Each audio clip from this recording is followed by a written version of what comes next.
Hello জনগণ, কেমন আছেন সবাই? আশা করছি আপনারা ভালো আছেন। আলহামদুলিল্লাহ, আমিও ভালো আছি। আজকে সকালটা একটু অন্যরকম। আজকে সকালে আমি হাঁটতে চলে এসেছি শহীদ AHM কামরুজ্জামান শিশু পার্ক, মানে বর্তমানে আমরা যেটা রাজশাহী চিড়িয়াখানা বলেই চিনি, সেই জায়গাটা। এবং এই প্লেসটা আমি ঢুকেছি আপডেট করার ঠিক পরেই, মানে এই জায়গাটা এত সুন্দর করার পরে এবারই ফার্স্ট ঢুকছি আমি। এই যে খুব সুন্দরভাবে সম্পূর্ণটা সাজানো হয়েছে।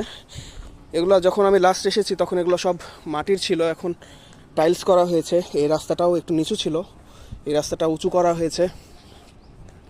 আশপাশে ফুলের গাছ এবং চমৎকার একটা পরিবেশ এখানে দেখতে পাচ্ছি। এই যে সেই পুকুর, যেই পুকুরে একটা সময় কুমির ছিল, এখন আর নাই। ভাই, কুমির আছে কি এটার ভিতরে? আর আছে? কই? আরে বাপরে, ঘুমাচ্ছে তো।